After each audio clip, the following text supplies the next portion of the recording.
Well, Merry Podmas, everyone. Merry Podmas, Scott. Merry Podmas to you as well. This is week 4. It's our final Christmas podcast, and it's our final episode of season 1 Wow. of the More Than Sunday podcast. It's been a great year. Yeah, we didn't really have an expectation of what would happen. We kind of just started it, Yes. and we did a whole season of them. Yep. And I love it. People pop up every once in a while and say something about something they heard, laughing with us and some of the stuff that we're poking fun at, but even some of the things that we grab a hold of that, had maybe a little more meat in conversation, and a few people grabbed that. So anyway, it's been a joy. So I'm super happy. Yeah. I think we said this a lot during the first few episodes, but I don't think we've said it in a while. The reason we continue to make episodes is because you guys continue to listen, and that's awesome. And we want to keep creating a space for conversation, and hopefully that sparks conversation for you guys in your homes and in marriages. And so probably the thing we could continue to say in every episode, and we'll see how we handle it in season 2. But just again, if you've got questions or topics, even as we look at a season 2, you can send those all to the email morethansunday@northshorechristian.org, and we will get to those and appreciate your feedback. But the next episode will be episode 1 of season 2, and that will be coming out sometime in January. So you guys can look forward to that. But today, it's Christmas time. I love it. It's Christmas time. I've got a game. Well, I like it. I've got a game for us to finish out the Christmas season of Podmas. Okay. I don't normally do good in these, but I'm ready. Well, you sold yourself short on the Christmas lyrics game. You did pretty well. Yeah, I got a little lucky in some of those. Yes, maybe, yeah. But a win's a win. I'll take it. So, have you ever played This or That? Not that I remember. So, like, if you were to choose between a reindeer or a buffalo. Oh, yeah, either or, right? Pretty much, yeah. I'd rather kind of that, the whole. Yeah, gotcha. Okay. Yep. So this is a Christmas edition. Ooh. And I asked Sandy no. to choose all of her answers, and I also filled it out. Oh. And so I'm going to give you a this or that, and it's going to be your job to say what Sandy answered and what I answered, and we're going to see who you know better. Oh, no. Okay. this could go real wrong. Well, Lord be with me. It's the holidays. Okay. So let's do a practice one. Okay. Hot chocolate or eggnog? What did Sandy choose? Hot chocolate. Correct. What did I choose? Eggnog. Incorrect. Oh, rats. I also chose hot chocolate. Okay. Nice. Okay. I'm proud of that though. So you're picking up what we're putting down here? Yes, okay. I got. Yeah, Here we go. So far, so good. Let's end now. We're gonna go through these pretty quick. Okay. Real tree or artificial tree? Real tree. What did Sandy choose? Real tree. Yep. What did I choose? Real tree. Yes, sir. Yes. Mariah Carey or Michael Bublé? What did Sandy choose? Wow, probably Michael Bublé. You are correct. Yeah. You haven't missed anything for Sandy yet. Yeah. What did I choose? Man, Josh, this is going to be hard. I'm actually trying to go with what I think you mean not like the least, if that makes any sense. Double negative there. I'm going to say you might have went with old Michael too. I did. Say, okay, yeah. Yeah. I wrote in Ariana Grande because they didn't have that as an answer, but that doesn't really work for this game. So I chose Michael Bublé as well. Okay, nice. Okay. Home Alone or Elf? Oh, Sandy hates them both. This is probably a hard one for her. I'm going to say Elf. Yep. And I'll say Elf. I chose Home Alone. Okay, this is a generational thing. It is. It is. Classic Christmas movies for me were the 90s movies. Exactly. And in fact, I was thinking about watching Home Alone because I that wasn't big. I mean, I remember it, but I was already in school and all that stuff. It's great. Okay, good job. Great. Okay. Couple more. So far, you're at 100% for Sandy. Just so you know. Thank you, Jesus. White Christmas or Warm Christmas? White Christmas for Sandy. And Josh, I think White Christmas too. Absolutely. All right, good. Absolutely. Warm Christmas. Sorry to our Southern Hemisphere friends. Yeah, It's the snow. 100 Gotta have the degrees snow. down there. Christmas for 'em. Gotta have the snow. Yes. Opening presents Christmas Eve or Christmas morning. I feel Wow. like this one could get you. It will. Sandy loves gifts, but she also loves deep sentimental things. I'm going to say Sandy is Christmas morning, and I think Josh is Christmas morning. Yeah, you got it. Yay. Dude. She's going to be so proud of you. I know. I'm very, She's going to watch this no, and this just be like, wow. this is evidence of God because he's protecting me right now. Okay. 2 more. Yes. Gingerbread cookies or sugar cookies? I would go sugar cookies for Sandy. Mm-hmm. And Josh, wow, you got a little snap to you. I'm gonna say gingerbread cookies for you. I'm a sugar cookie man. Really? Okay. Yeah. You know the like really cheap grocery store sugar cookies Uh-huh. that like leave a powder in your mouth? Stick a couple of those in the fridge. You love them? That's just fine for me. That's hardcore right there. Yeah. Yeah. That's near maybe attic level, Maybe. right? You gotta Maybe. watch it. Secret Santa or White Elephant? Sandy's Secret Santa. Mhm. Josh's White Elephant. No, we're both Secret Santa. Really? Yeah. Secret Santa. I know. Interesting. So the funny story is that we filled all of these out, and Sandy and I are only actually different on 2 of them. Really? Yeah. So I didn't know how you were gonna catch that, but you know what? I'm proud of you, and Sandy will be too. I'm hoping so. Secret Yep. Santa. That. Yeah. And I'm gonna do 2 for your answer. Okay. Staying home or holiday travel on Christmas? And I'm guessing for me. Yeah, for you. Oh. Wow. I know that one's kind of tough. Yeah. Well, it's so hard because it's situational, right? All my family's always away. Mm-hmm. I love a cozy house. So if I could have my family with me, it would be stay home. But if there was a cozy house in a really cool location and your family was there, Yeah. Well, yeah, you know, this is what we do for Thanksgiving, right? Mhm. We go find cozy and Mhm. family. candy canes or chocolate Santas? Probably chocolate Santas. They're both wrong, but Really? I like that for you. Okay, yeah. Christmas tree cakes. That's the answer. I love it. Christmas tree cakes. Yeah, the little Christmas tree cakes that are white, little covered in white chocolate. The little like the Hostess Oh, ones. I didn't know they existed. Oh my goodness. I don't know how to process that right now. What kind of? And is it? What kind? Is it? It's a cake. Yeah. It's a Like- little cake. I have an ornament of them on my tree. And I love who- these. I didn't even never heard of this or even seen it. What? Okay, hold on. Is I mean, it's like For those just like listening, a I am Twinkie looking kind of this thing. up on my phone. It's like a Twinkie, that kind of thing. Kind of. It's got like white chocolate, like a really thin layer covering the outside. White They're chocolate. little Debbies. That's what they are. Oh, This is what they look like. I've never even seen that. Oh So- my goodness. And it's good. You dig it? They're like my favorite Christmas treat. I didn't even know that. Yeah. This What is would you compare it to? I don't know. It might just be nostalgia. Okay, was it big when you were a kid? Maybe. I don't know. But I know they're the best and that you need to have one now. I know. I'm kind of I've never Yep. seen them. Yep. I know what I'm going to get you for Christmas. Well, it's gonna be like the Michelin thing. I'm gonna see it everywhere. Now you're going to see them everywhere. Never noticed it before. Yeah. I mean, literally, I do have an ornament of a Christmas tree cake on my tree. I love it. Yeah. Okay. They're pretty good. Good And they job. make a jumbo size now.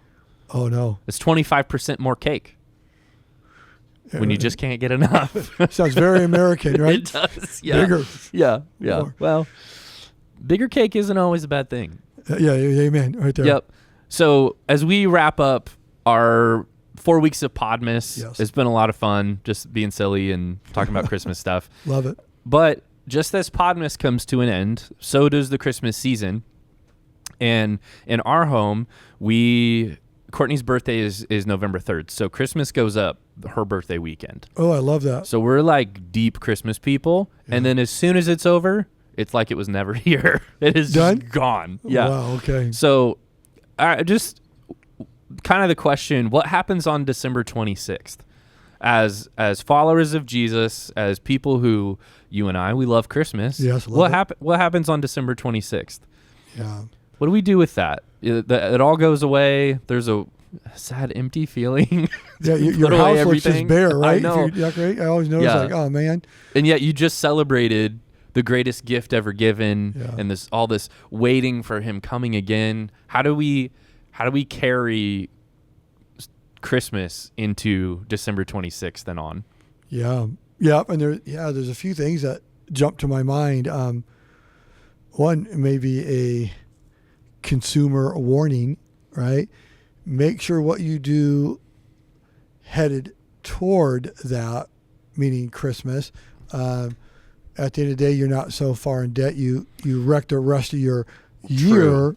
I'm not talking about just the 4 weeks. I'm talking about the whole next after January, because most people are in near financial ruin in January because of what they did for Christmas. Yeah, that's the gift that keeps on giving. Yeah, Christmas in a real bad debt. way.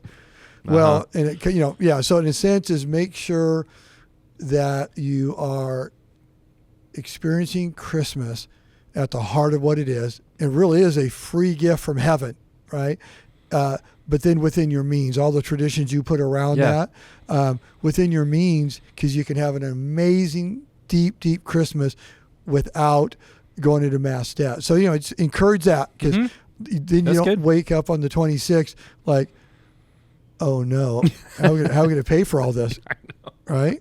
Yeah. So that's the biggest thing. So that can happen fast, man. It does. A slippery slope. And the heart's so good. Yeah. Right. That's the thing about it. I mean, I remember being a young family and broke.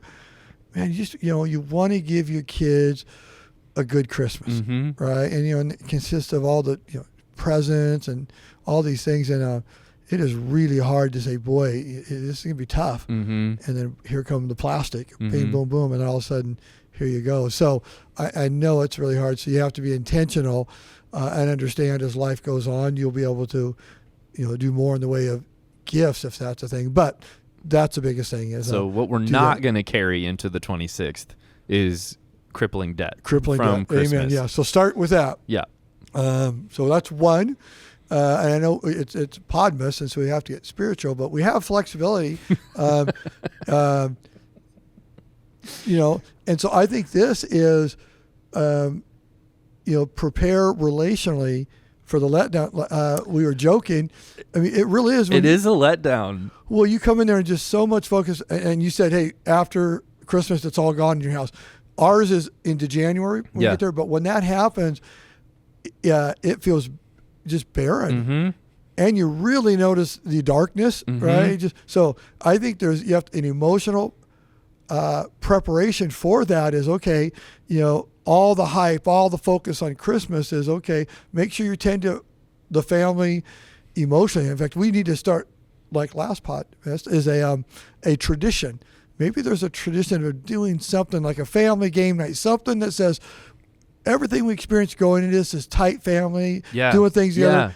We get to still do that just without all the Christmas hype. Yeah, that's kind of what I was wondering is, are there family traditions that we need to adopt from Christmas into a normal rhythm? Because that for us, that's part of it, is the rhythm changes so fast. It's like Christmas movies and parties, especially with kids, our kids' age, and going to school and stuff. It's concerts and parties and concerts and parties, and then all of a sudden, it's just done. Yeah. And then it's dark outside at 3:00 in the afternoon, and you're like, "What do we do now?" So what are some things that families can adopt from sort of the heart of Christmas season into a regular rhythm that carry some of those values into the end of the year and on? Yeah. Well, how cool is that? Is the 26th really the next thing is New Year's, which is all about resolutions and stuff. And how cool would that time be to say, hey, we've learned something as we sat and focused on Christ and, intentionally with family. Now, as we're going into the new year, what are some things that we want to take from it? So versus maybe have the answers, discovering it together to say, hey, just in a few days, we're going to make our resolutions and things you want to be. And some people do real popular now as a word for the year. Yeah. So what is, our word for the year going to be? And, maybe it's inspired from all that was discovered in the Advent and Christmas season. Yeah. It could be an interesting thing to process as a family too. Like obviously Christmas Day has its own and Christmas Eve have their own fanfare and excitement around them. But are there other things that was like, man, I just really love this about Christmas time and what our family does that could be adopted into everyday rhythm? Yeah, I think it's good. Yeah, that's a great question. Yeah, so here's one assignment. We don't give assignments. That's true.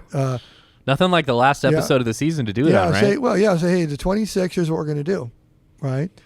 We're going to gather as a family, whether it be around a meal, just sitting there, and ask that question. What is one thing that we have done this Christmas that was meaningful to us that we want to figure out how to incorporate that into our life rhythm, whether that's daily, whatever it is.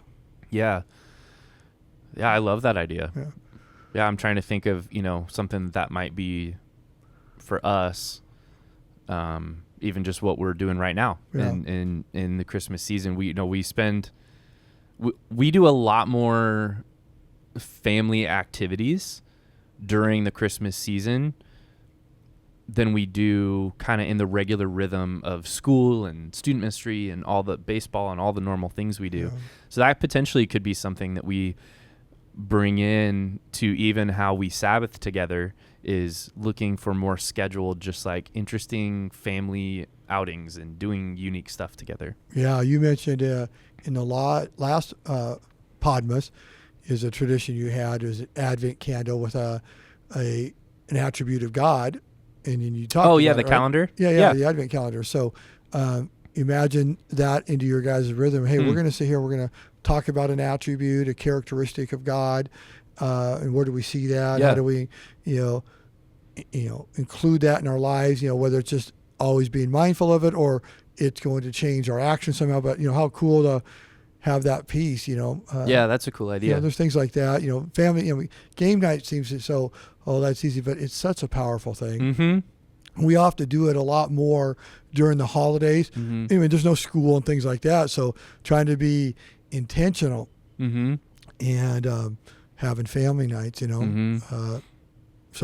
I think it'd be good. One of the things I feel like our conversation has been drawn to consistently over the last couple months, no matter what we're talking about, is community. Yeah. And I wonder, I'm definitely, I mentioned in the last week's episode that we've been here for almost 10 years, and I'm still getting to know our culture here in some ways, but I know that community doesn't happen by accident.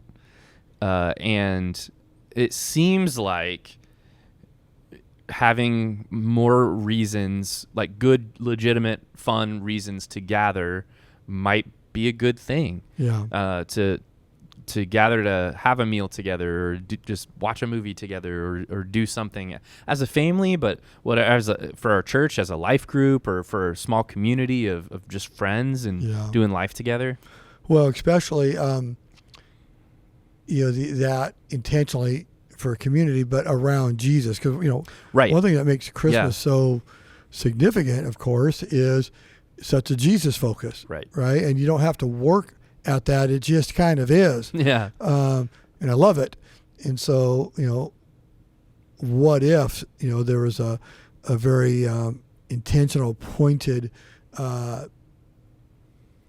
community around Jesus? They say, well, it sounds like the church, but I'm talking about more intentional. It's slowed down what community gathering does, and stepping in, pressing in, just being with others in the name of Jesus. Yeah. So I think that could be a real powerful community experience. You're a season ahead of me. You don't have your kids at home anymore. What comes to mind for you as you think about, I'm talking about doing like a family game night or something like that. Like what comes to mind for you and Sandy taking some of those community ideas into December 26th and on for you guys? Yeah. We were created for a heart for community, right? Because, our Godhead is in community. And, so that's grafted into us. And so I think even as empty nesters, that phrase, we still desire community. Yeah. I think, and so as we talk about community in Seattle, we are talking about being counterculture. Sure. And so I think the thing is, we say it, we say it was like passion, like get into community, because we know here it's not the cultural norm. Right. Because of that old thing called Seattle Freeze. And so in this is you have to press toward it. So I think us, as well as to be intentional, be invitational for community, because there's so much that God does with community. Yeah. So I would think that would be a piece for us, because we're like everybody around here. We can just get into our Seattle Freeze rhythm. It's just so rhythm, easy. Man. So easy. Do your thing and then go to bed. Yeah, exactly. Well, I mean, we were talking about the other day. We're driving home. We actually left work early, which is crazy. So we're heading home about 5:30. And I honestly felt like it was about 9:30 or 10. I thought, man, and I looked at the clock and like, whoa. I know. And it's just crazy. So anyhow, that's just a real thing. The darkness, the rain, and you have to fight through it. So I think it's really, really important for us as we look at Christmas and the power of community. Yeah. To be intentional. That's cool. Yeah, I haven't. In thinking about this, I didn't really even take into consideration that, like, December 26th happens and we have the rest of winter ahead of us. I know. Right? And so I think community and looking for intentional out of the rhythm of just doing what you do kind of gatherings or meals or whatever are really beneficial for people, but especially when you talk about Christ-centered gatherings. And that doesn't necessarily mean you got to do a Bible study, but Christ-centered gatherings through a season that we know is tough mentally and emotionally, I think could be a real boost to just even emotion and kind of momentum of just existing. Yeah. It's good. I was just thinking when you were sitting there. December 21st, Corbin's out here. He's our fact checker. December 21st, is that the winter solstice, the shortest day of the year? And it's a solstice, right? Yeah. I believe so. And okay, so that means as this airs, this podcast, the days will be getting longer. So, in fact, interesting, many believe that is why Christmas is celebrated around the 25th, because it's around December 21st and this time of winter solstice, because it is beginning to get light longer. And Jesus is called the light of the world. So the light of the world has come, and that light is going to get brighter and brighter and brighter because of Christ, the Messiah. So, so what we get to do is, guess what? Days are going to be longer. We'll be going home, and we're going to start inching toward it not getting dark until 9:30, whatever it is in the summer. It's a slow inching, but we're headed there. It's slow, yeah. And so it'll be verbal before you notice. So we're telling you, they are getting longer. So enjoy it, and really live Christmas year round. I mean, maybe not our fun, cool hats and these sweaters, but. You look good. You look good. That's what I was going to say. It's nice. Can I tell you a story about this sweater? Of course you can. Okay, here's the truth right here. So I wore it preaching the other day. Well, when Sandy bought it for me, and she brought it home, I thought it was an ugly Christmas sweater thing for me to wear. Like a joke sweater. Yeah. Yeah. And so when I said, "Oh, great," and I acknowledged that she nailed it, the ugly sweater thing, I got what the wife looked like. No.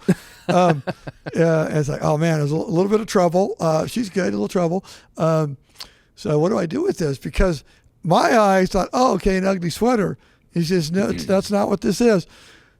So to honor her, but trusting her, I wore it on a Sunday.